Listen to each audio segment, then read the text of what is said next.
So today we're going to talk about how do we get evidence and confidence that we're solving the right problem or that people actually really want or need what we're doing. And to start with, let's just look at a little bit of history of innovation. And in reality, there's 40,000 books on innovation you can buy on Amazon, and the vast majority of them have a light bulb on the front. So let's talk about this idea of a light bulb.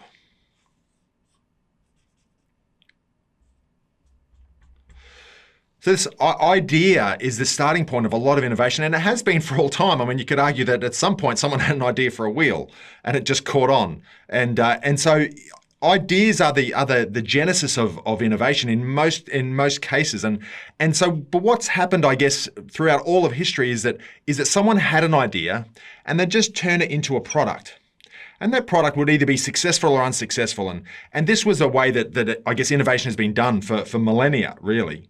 But what we found, I guess, increasingly over the 20th century with the penultimate disaster of the dot-com boom and bust in the early 2000s, is that what that meant is that ultimately what people did when they had an idea is they just develop it and deploy it.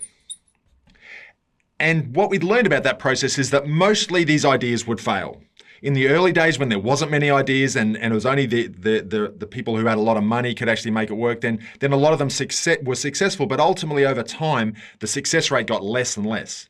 And so what we learned, and in some senses, I guess this is the key learning that came out of the dot-com boom and bust, is that maybe just having an idea and making it and selling it is not the best way to actually invest shareholders' money and not the best way to actually make an impact on the world. And so what we've discovered over the last sort of 20 to 30 years is that the best place to start with an innovation is this idea of curiosity. And curiosity is a great place to start. And it's where researchers, it's where people who are inquiring mind, but you also need this other thing called humility. So humility and curiosity go hand in hand, and it's people who actually are intrigued or interested in how does the world work and how can we solve new problems. And so once we start with curiosity and humility, what we can then do is go through a process of asking lots of questions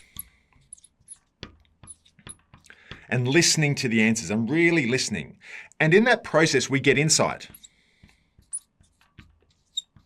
And those insights become really valuable. And this was a step that was missing back over here. This was full of, I guess, hubris, not humility. The idea that I've got an idea, I've got a product, I'm going to take it to market, and your ability was really only limited by your charisma and your ability to sell. Now we know what actually happens to people like that, and Elizabeth Holmes and Sam Bankman-Fried, find themselves in jail because they were driven by hubris, not humility. And so what we're talking about in this course is really about understanding that we can use humility, and by recognizing we don't know all the answers and we're actually asking questions and we're listening to the answers, we're really listening, and that gives us insights. But once we have these insights will take us in one of two directions. They'll either take us down the direction of a puzzle or a mystery.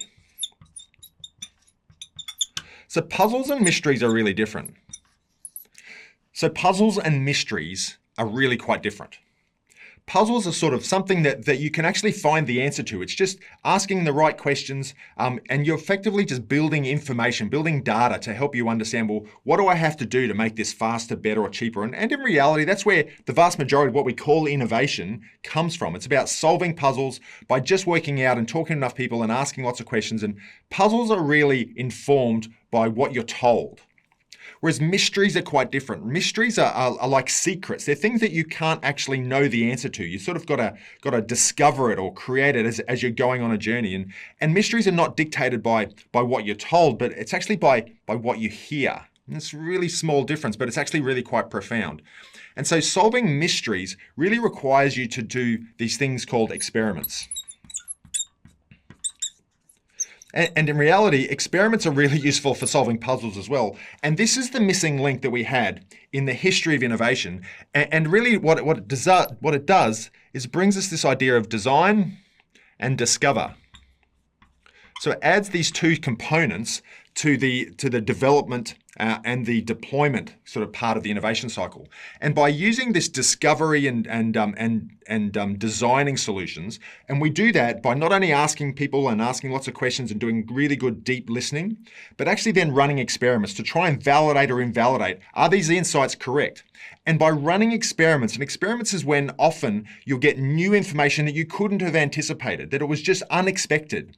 You get a lot of information that is expected, and that's really the answers to the puzzles. And that usually requires, a bit of focus group testing or actually just talking to lots of people or running an experiment and seeing if it sells or not.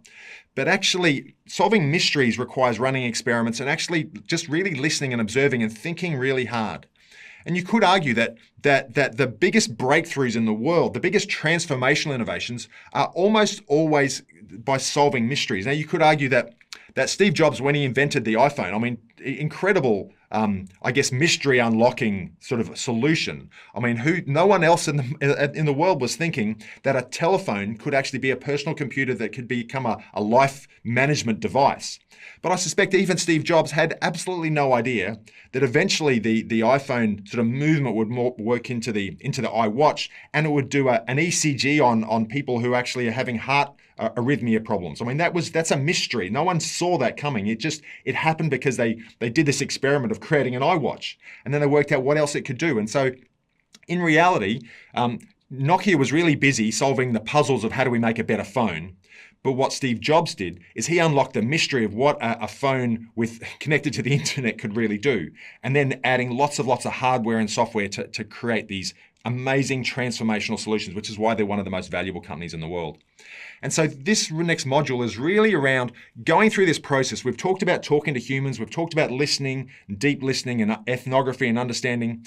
But the next part of this is really about running experiments and trying to discover either the missing pieces to the puzzle, or maybe what we're doing is we're actually going off in these different directions from a puzzle, which is just a new product, a faster, better, or cheaper product. But where a mystery will take us to is something new.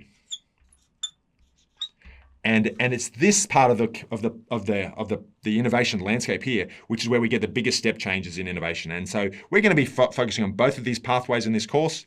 But I just want you to keep an eye out for when you're going through your insights, when you're running your experiments, keep a lookout for what makes sense and what just doesn't make sense. And it might require you to spend a little bit more time listening and a little bit more time thinking about what is actually here. And is there something a bit more exciting? Roberto Viganti calls it a new meaning. Is there a new meaning that could emerge out of this? And that's the beauty and the excitement of the innovation process.